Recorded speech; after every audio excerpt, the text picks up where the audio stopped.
Hello guys, আপনারা সবাই কেমন আছেন? কয়দিন আগে হয়ে যাওয়া সাকরাইন উৎসবে আমরা গিয়েছিলাম। তো উষ্ণ ওর বান্ধবীদের সাথে যাবে বলে নাচতে নাচতে গিয়েছিল। প্রথমে আমরা রিক্সা করে ধানমন্ডি লেকের উদ্দেশ্যে রওনা দিই, কারণ সেখানেই সাকরাইন উৎসব হচ্ছিল। এরপর হেঁটে হেঁটে অনেকটা ভেতরে যাই। অনেকটা ভেতরে এটা হচ্ছিল রবীন্দ্র সরোবরে।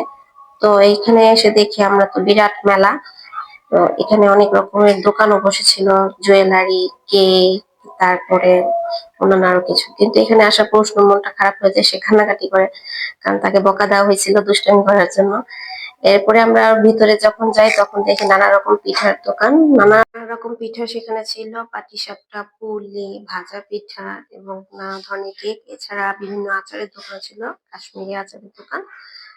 এবং দুধ পুলিও ছিল সেখানে। তো এখানে ভাজা পোড়ার দোকানও ছিল। এরপর নানা রকম জুয়েলারির দোকান ছিল, বাচ্চাদের জুয়েলারির দোকান, বড়দের জুয়েলারির দোকান, বিভিন্ন কাশ্মীরি শাল ছিল। প্রশ্ন এখানে একটা কিটি পছন্দ হয়, কিন্তু দাম থাকার কারণে কিনা হয়নি। এরপরে আমরা দেখি সাকরাইন উৎসবে হচ্ছিল কনসার্ট, ওপেন কনসার্ট যেটা। তো এখানে গিয়ে অন্যান্য বাচ্চার সাথে উষ্ণ উষ্ণ বান্ধবীরা অনেক নাচানাচি করছিল এবং হই হুল্লোড় করছিল গানের তালে তালে। তো এখানে অনেক বাচ্চারাই ছিল যারা নাচানাচি এবং হই হুল্লোড় করছিল।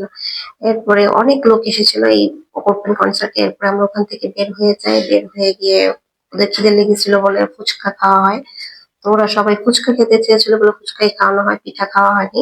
এছাড়া অনেক ফুলের সুন্দর সুন্দর ফুলের দোকান ছিল, যা দেখতে খুবই ভালো লাগছিল। এরপরে আমরা আরো কিছুক্ষণ খাওয়া দাওয়ার পর আর কিছুক্ষণ ওখানে ঘোরাঘুরি করি। এরপরে রিক্সা নিয়ে চলে আসি বাসায়। মিনি ব্লগটি এখানেই শেষ হয়। Bye bye.